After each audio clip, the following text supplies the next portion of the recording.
Now in this lesson we're looking at simultaneous equations. Now when we have simultaneous equations we need to eliminate a pronumeral firstly, and if they have the same sign we're going to subtract the equations. If they have different signs we're going to add the equations. Now that probably doesn't mean a great deal yet, but it will when we look at some examples now. We're asked to solve the equations simultaneously. So the first one is, we have two equations, x plus 3y equals 10 and x plus y equals 4. And when it comes to writing down the solution, we will get an answer for x and an answer for y. So we need to solve what x is and what y equals. Now there are our two equations there. We'll call them equation 1 and equation 2. And we'll notice though that in both equations they have x. Alright, singular x, 1x in each case. So because they are the same sign, when we try to eliminate them, we're going to subtract the equations. So we're going to put a subtraction sign there. We're going to do a subtraction. So when we do that we'll get some sort of result there. So we'll write that result underneath that line. So let's see how we go. We have x and we are minusing the other x. So x minus x is nothing. Now even though it is nothing, and I've written that down, we don't normally write the 0 down, so let's just get rid of it, but we'll just know that we've already done it. Now then we have 3y, and we're subtracting the other y. So 3y minus y is 2y. Now we put our equal sign underneath each other, and then with other subtraction, 10 minus the 4. And 10 minus 4 is 6. So we have 2y equals 6, and if 2y equals 6, then therefore y equals 3. So we've done half the work, okay? We've got half the solution. Now what we're going to do then is to substitute into 1. In other words, that y equals 3, we're going to substitute into equation 1. So if we do that, we have that x plus 3 times 3, okay, we've replaced that y with 3, equals to 10. Now that simplifies x plus, well 3 times 3 is 9, so really that is x plus 9 equals 10. The x we need to get by itself, so we'll take that plus 9 over, becomes minus 9. So we've got the x now by itself, and 10 minus 9 equals 1. So you can see now that we've got our x equals 1, we've got y equals 3, so we know both pronumerals. So in our solution then we write that therefore x equals 1 and y equals 3. Terrific. Our second example, we have 5x minus 2y equals 11 and 3x plus 2y equals 13. Well, equation 1 and equation 2. Now notice this time we'll try to eliminate the y's because they're both 2y. So when we add or subtract, we'll get rid of the 2y's. But let's see that one of them's minus 2y, the other one's plus 2y.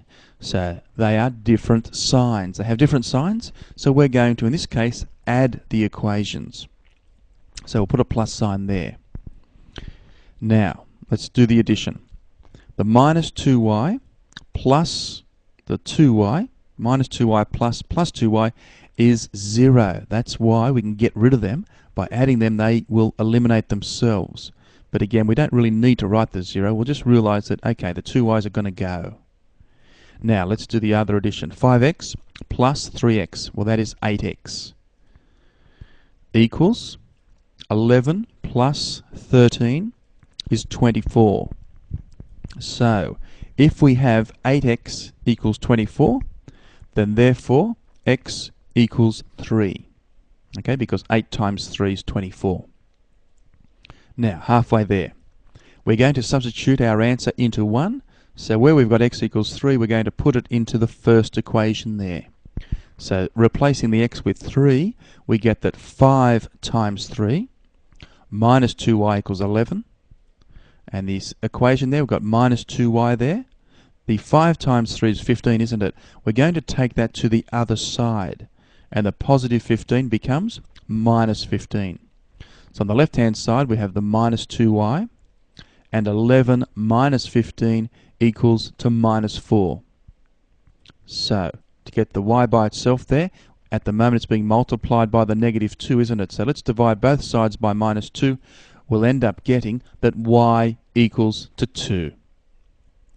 So our answer then, we've got x equals 3, we've got y equals 2, so therefore the solution, x equals 3 and y equals 2. Excellent. Our third and final example for this lesson, we have 4x plus 3y equals 11, 4x minus 2y equals 6. So equation 1 and equation 2. Now this time the x's are the same. Okay, they're both 4x, so we can eliminate them. They have the same sign. They're both positive. So in that case, we're going to subtract the equations. So let's see how we go. We have 4x minus 4x. Now we know that's 0. But again, we don't need to put the 0 there, but in our mind we know we've got rid of them. Then we have 3y minus 2y. 3y minus 2y. Well, that becomes 5y, because the minus 2y becomes plus 2y. Let's have a look at that a little bit more closely there. Let's just write that down. 3y there, then we have minus, then we have minus 2y, just to make sure it's clear in your head. The two minuses there become a plus. That's why we get 3y plus 2y, that's why we got the 5y. So just be very careful about that. Moving on, put the equal sign underneath each other. 11 minus the 6 is 5. So, if 5y equals 5, then therefore y must equal 1. So we have an answer for y. Now we need to substitute that into 1. So that y equals 1, replace the y in that equation with the number 1. In doing that, we'll get 4x plus 3 times 1 equals 11. Well, there's our x term. With it is a 3 times 1. 3 ones are 3, so that plus 3 comes over, becomes minus 3. So on the left-hand side, 4x, and then 11 minus 3 equals 8.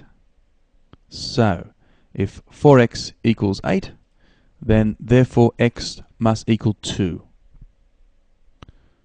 So we have x equals 2 there, we have y equals 1, we've solved both pronumerals, so therefore our solution, x equals 2 and y equals 1.